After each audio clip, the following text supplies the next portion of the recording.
നമസ്കാരം. ഏവർക്കും pre market റിപ്പോർട്ട്സുകളിലേക്ക് സ്വാഗതം. ഇന്ന് ജനുവരി 13, 2026 ചൊവ്വ.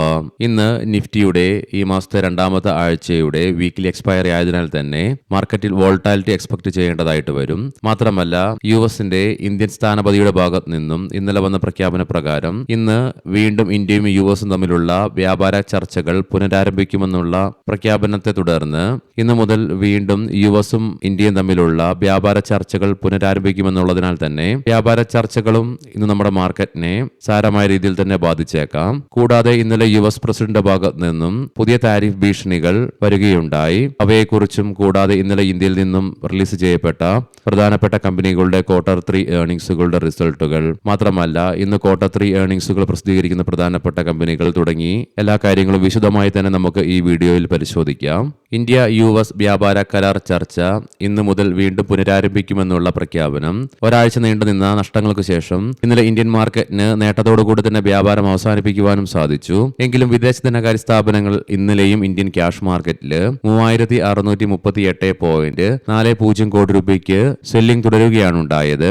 അതേസമയം ആഭ്യന്തര ധനകാര്യ സ്ഥാപനങ്ങൾ അവരുടെ ബൈങ് വർദ്ധിപ്പിച്ചുകൊണ്ട് 5839.32 കോടി രൂപയ്ക്ക് ബൈങ്ങും തുടരുകയുണ്ടായി. ഇന്നത്തെ നമ്മുടെ മാർക്കറ്റിലേക്ക് സ്പെസിഫിക് ആയിട്ട് വന്നു കഴിയുമ്പോൾ അനലിസ്റ്റുകളുടെയും എക്സ്പേർട്ടുകളുടെയൊക്കെ അഭിപ്രായങ്ങൾ പ്രകാരം നിഫ്റ്റിക്ക് ഇന്ന് മുന്നോട്ടൊരു പ്രയാണം സാധ്യമാവുകയാണെങ്കിൽ 25,950, 26,000 എന്ന സൈക്കോളജിക്കൽ ലെവലിലും ഒരുപക്ഷെ റെസിസ്റ്റൻസ് നേരിട്ടേക്കാം. ഈ ലെവലുകൾ അതിശക്തമായി മറികടന്നുകൊണ്ട് സൈക്കോളജിക്കൽ ലെവലായ 26,000 എന്ന ലെവലിന് മുകളിലായിട്ട് നിലനിൽക്കുവാൻ സാധിക്കുകയാണെങ്കിൽ മാത്രമേ മുന്നോട്ടൊരു പ്രയാണം സാധ്യമാവുകയുമുള്ളൂ. അതേസമയം ഇന്ന് നിഫ്റ്റിയിൽ ഒരു ഫോൾ ഉണ്ടാവുകയാണെങ്കിൽ 25,600 എന്ന ലെവൽ ഡൗൺ സൈഡിലേക്ക് ഇമ്മീഡിയറ്റ് സപ്പോർട്ടായിട്ട് മാറിയേക്കാം. തുടർന്ന് 25,500 എന്ന ലെവൽ ക്രൂഷ്യൽ മാത്രമല്ല സൈക്കോളജിക്കൽ സപ്പോർട്ട് ആയതിനാൽ തന്നെ ഈ ലെവൽ നിഫ്റ്റി ബ്രേക്ക് ചെയ്യുകയാണെങ്കിൽ ഒരുപക്ഷെ സെല്ലിംഗ് പ്രഷറും അനുഭവപ്പെട്ടേക്കാം. പ്രത്യേകം ശ്രദ്ധിക്കുക, ഇത് ട്രേഡ് റെക്കമെൻഡേഷൻ അല്ല, അനലിസ്റ്റുകളുടെയും എക്സ്പേർട്ടുകളുടെ അഭിപ്രായങ്ങൾ മാത്രമാണ്.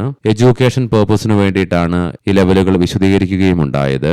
ICIC Lombard general insurance company, ICIC prudential life insurance company, Tata LXI, 5 paisa capital, just dial, bank of Maharashtra, oriental hotels തുടങ്ങിയ പ്രധാനപ്പെട്ട കമ്പനികൾ അവയുടെ Q3 ഏർണിംഗ്സുകൾ ഇന്ന് പ്രസിദ്ധീകരിക്കും. ഇന്നലെ നമ്മുടെ മാർക്കറ്റ് അടച്ചതിന് ശേഷം വീണ്ടും യുഎസിൽ നിന്ന് പ്രസിഡന്റ് ട്രംപിന്റെ ഭാഗത്ത് നിന്നും പുതിയ താരിഫ് ഭീഷണി അദ്ദേഹത്തിന്റെ പുതിയ പ്രഖ്യാപനങ്ങളെ തുടർന്ന് വരികയുണ്ടായി. അതായത് ഇറാനുമായിട്ട് വ്യാപാരത്തിൽ ഏർപ്പെടുന്ന രാജ്യങ്ങൾക്ക് 25% അധിക താരിഫ് ഏർപ്പെടുത്തുമെന്നുള്ള പ്രഖ്യാപനമാണ് അദ്ദേഹം നടത്തുകയും ഉണ്ടായത്. മാത്രമല്ല 25% ഈ അഡീഷണൽ താരിഫ് എത്രയും പെട്ടെന്ന് തന്നെ ആരംഭിക്കുമെന്നുള്ള പ്രഖ്യാപനമാണ് അദ്ദേഹത്തിന്റെ ഭാഗത്ത് നിന്ന് വരികയും ഉണ്ടായത്. സോ ഇതിന്റെ ഒരു ഇമ്പാക്ട് ഇന്ന് നമ്മൾ മാർക്കറ്റിൽ നോക്കി കാണേണ്ടതായിട്ടുമുണ്ട്.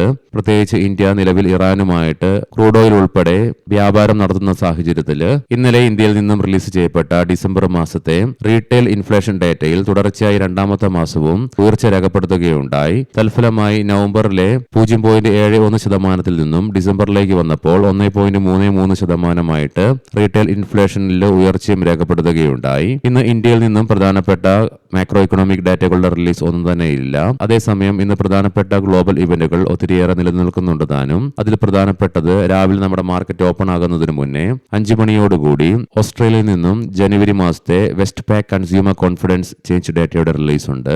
തുടർന്ന് വൈകുന്നേരം നമ്മുടെ മാർക്കറ്റ് അടച്ചതിന് ശേഷം വൈകുന്നേരം 7 മണിയോടുകൂടി യുഎസിൽ നിന്നും ഡിസംബർ മാസത്തെ ഇൻഫ്ലേഷൻ ഡേറ്റയുടെ റിലീസ് നടക്കാനിരിക്കുന്നു. ലീഡിംഗ് ആയ ADR സ്റ്റോക്സിൽ ഇൻഫോസിസ് ADRന് നേരിയ നഷ്ടത്തോടുകൂടി തന്നെ വ്യാപാരം അവസാനിപ്പിക്കേണ്ടി വന്നപ്പോൾ ആക്സിസ് ബാങ്ക് ADRന് 0.5%, ഡോക്ടർ റെഡ്ഡീസിന് 0.5%-ലേറെയും നേട്ടത്തോടുകൂടി തന്നെ വ്യാപാരം അവസാനിപ്പിക്കുവാൻ സാധിച്ചപ്പോൾ HDFC ബാങ്ക് ADRന് 1.25%-ലേറെയും വിപ്രോ ADRന് 1.5%-അടുത്തും നേട്ടത്തോടുകൂടി തന്നെ വ്യാപാരം അവസാനിപ്പിക്കുവാനുമായി. അതേസമയം ICIC ബാങ്ക് ADRന് 1.25% നേട്ടവും കൈവരിക്കുവാൻ സാധിച്ചു. ഇനി നമുക്ക് ഗ്ലോബൽ മാർക്കറ്റുകൾ പരിശോധിക്കാം. ഇന്നലെയും US മാർക്കറ്റിൽ S&P 500ന് നേരിയ നേട്ടത്തോടുകൂടി തന്നെ വ്യാപാരം അവസാനിപ്പിക്കുവാൻ സാധിച്ചപ്പോൾ നാസ്ഡാക്കിന് 0.25%-ലേറെ നേട്ടത്തോടുകൂടിയും വ്യാപാരം അവസാനിപ്പിക്കുവാനുമായി. എങ്കിലും നിലവിൽ യുഎസിലെ ഡോ ജോൺസ് ഫ്യൂച്ചർ നേരിയ നഷ്ടത്തിലാണ് വ്യാപാരത്തിൽ തുടർന്നുകൊണ്ടിരിക്കുന്നത്. യൂറോപ്യൻ മാർക്കറ്റ്സിൽ UK മാർക്കറ്റിന് നേരിയ നേട്ടത്തോടുകൂടി തന്നെ വ്യാപാരം അവസാനിപ്പിക്കുവാൻ സാധിച്ചപ്പോൾ ഫ്രാൻസ് മാർക്കറ്റിന് നേരിയ നഷ്ടത്തോടുകൂടിയും വ്യാപാരം അവസാനിപ്പിക്കേണ്ടി വന്നപ്പോൾ ജർമ്മൻ മാർക്കറ്റിന് 0.5%-ലേറെ നേട്ടത്തോടുകൂടിയും വ്യാപാരം അവസാനിപ്പിക്കുവാനുമായി. നിലവിലെ ഗിഫ്റ്റ് നിഫ്റ്റിയുടെ ഇൻഡിക്കേഷൻ പ്രകാരം പോസിറ്റീവായിട്ടുള്ള ഒരു ഓപ്പണിംഗ് ആണ് ഇന്ന് നമ്മുടെ മാർക്കറ്റിൽ എക്സ്പെക്ട് ചെയ്യുവാൻ പറയുവാനായിട്ട് സാധിക്കുക. ഏഷ്യൻ മാർക്കറ്റ്സിൽ ജപ്പാൻ മാർക്കറ്റ് 3%-ലേറെയും കൊറിയൻ മാർക്കറ്റ് 1%-ലേറെയും നേട്ടത്തിലാണ് ഇന്ന് വ്യാപാരം ആരംഭിച്ചിട്ടുള്ളത്. കൊമോഡിറ്റിയിൽ ബ്രെന്റ് ക്രൂഡിന്റെയും ക്രൂഡ് ഓയിലിന്റെയും വിലയിൽ 0.6% ഉയർച്ചയാണ് നിലവിൽ കാണുവാനായിട്ട് സാധിക്കുക. ബ്രെന്റ് ക്രൂഡിന്റെ വില $64.27 പെർ ബാരൽ എന്ന നിലയിലായിട്ടും ക്രൂഡ് ഓയിലിന്റെ വില $59.87 പെർ ബാരൽ എന്ന നിലയിലേക്കുമായിട്ട് എത്തിച്ചേരുകയുമുണ്ടായി. ഗോൾഡിൽ ഏകദേശം $10 നേരിയ ഇടിവാണ് അനുഭവപ്പെടുന്നത്. $4593.36 പെർ ഔൺസ് എന്ന നിലയിലായിട്ടാണ് ഗോൾഡിൽ നിലവിൽ വ്യാപാരം തുടർന്നുകൊണ്ടിരിക്കുന്നതും. ഇനി നമുക്ക് സ്പെസിഫിക് ആയിട്ട് നിഫ്റ്റിയുടെയും ബാങ്ക് നിഫ്റ്റിയുടെയും ടെക്നിക്കൽസിലേക്ക് പ്രവേശിക്കാം. നിഫ്റ്റിയുടെ PCR ഇന്നലെ ഉണ്ടായ നേട്ടത്തിന്റെ ഫലമായിട്ട് 0.87 എന്ന ലെവലിലേക്ക് എത്തിച്ചേരുകയുണ്ടായി. മാക്സ് പെയിൻ 25,800 എന്ന ലെവലിലും ലോവർ ലെവൽസിലുള്ള സ്ട്രോങ് ബൈയിങ് ഇൻട്രസ്റ്റിനെ സൂചിപ്പിച്ചുകൊണ്ട് ലോങ് ലോവർ ഷാഡോയോട് കൂടിയിട്ടുള്ള ബുള്ളിഷ് ക്യാൻഡിലാണ് നിഫ്റ്റിയുടെ ഡെയിലി ചാർട്ട്സിൽ നിന്നും ദൃശ്യമാകുന്നത്. കൂടാതെ ഇന്നലെയും നിഫ്റ്റിക്ക് അതിന്റെ 100-day EMA നല്ലൊരു സപ്പോർട്ടായിട്ട് വർക്ക് ചെയ്യുകയുമുണ്ടായി. നേട്ടത്തോടു കൂടി തന്നെ ഇന്നലെ വ്യാപാരം അവസാനിപ്പിക്കുവാനായെങ്കിലും നിഫ്റ്റിക്ക് അതിന്റെ ഷോർട്ട് മിഡ് ഡേ മൂവിംഗ് ആവറേജുകളുടെ താഴെയായിട്ട് വ്യാപാരം അവസാനിപ്പിക്കേണ്ടതായിട്ടും വരികയുണ്ടായി.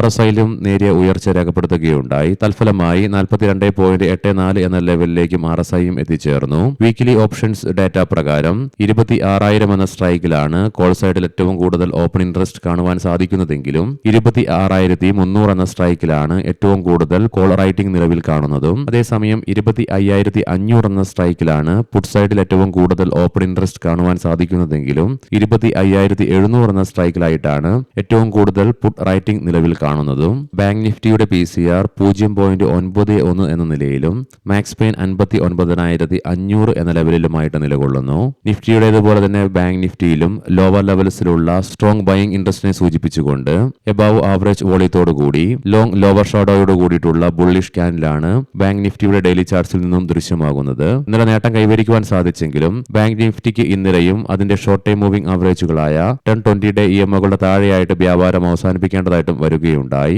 RSIയിലും ഉയർച്ച രേഖപ്പെടുത്തിയതിനെ തുടർന്ന് 51.4 എന്ന ലെവലിലേക്കും എത്തിച്ചേർന്നു.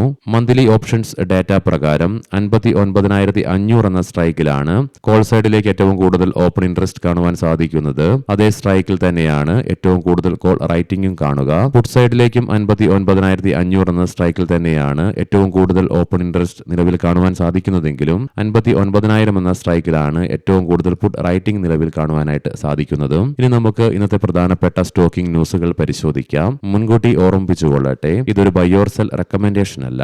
ടാറ്റ കൺസൾട്ടൻസി സർവീസസ് പറയാൻ പോകുന്ന റിസൾട്ടുകളൊക്കെ Q3 consolidated year on year ബേസിസിലാണ്. പ്രോഫിറ്റിൽ 13.9% ഇടിവ് രേഖപ്പെടുത്തിയപ്പോൾ റവന്യൂവിൽ 4.9% വർധനവും രേഖപ്പെടുത്തി. കൂടാതെ 11 രൂപ പെർ ഷെയർ എന്ന നിലയിൽ ഇൻട്രീം ഡിവിഡൻഡും മാത്രമല്ല 46 രൂപ പെർ ഷെയർ എന്ന നിലയിൽ സ്പെഷ്യൽ ഡിവിഡൻഡും പ്രഖ്യാപിക്കുകയുണ്ടായി. HCL ടെക്നോളജീസ് പ്രോഫിറ്റിൽ 11.2% ഇടിവ് രേഖപ്പെടുത്തിയപ്പോൾ റവന്യൂവില് 13.3% ഉയർച്ചയും രേഖപ്പെടുത്തി. 12 രൂപ പെർ ഷെയർ എന്ന നിലയിൽ ഇൻട്രീം ഡിവിഡൻഡും പ്രഖ്യാപിച്ചു. ആനന്ദ് രതി വെൽത്ത് പ്രോഫിറ്റിൽ 29.6% വർധനവ് രേഖപ്പെടുത്തിയപ്പോൾ റവന്യൂവിലും 22.2% വളർച്ച രേഖപ്പെടുത്തുകയുണ്ടായി. GTPL ഹാത്വേ പ്രോഫിറ്റിൽ 8.2% വർധനവ് രേഖപ്പെടുത്തിയപ്പോൾ റവന്യൂവിലും 5.1% ഉയർച്ച രേഖപ്പെടുത്തി. ബയോകോൺ 387.74 രൂപ പെർ ഷെയർ എന്ന നിലയിൽ ഫ്ലോർ പ്രൈസ് ഫിക്സ് ചെയ്തുകൊണ്ട് 4,150 കോടി രൂപ മൂല്യം വരുന്ന ക്വാളിഫൈഡ് ഇൻസ്റ്റിറ്റ്യൂഷണൽ പ്ലേസ്മെന്റിനായിട്ടുള്ള അപ്രൂവൽ കമ്പനിയുടെ ബോർഡ് നൽകുകയുണ്ടായി. KP ഗ്രീൻ എഞ്ചിനീയറിംഗ് ഗുജറാത്തിൽ 4,000 കോടി രൂപയുടെ പുനരുപയോഗ ഊർജ്ജ പദ്ധതികളുടെ വികസനത്തിനായി ഗുജറാത്ത് സർക്കാരുമായി ഒരു ധാരണാപത്രത്തിൽ കമ്പനി ഒപ്പുവെച്ചു.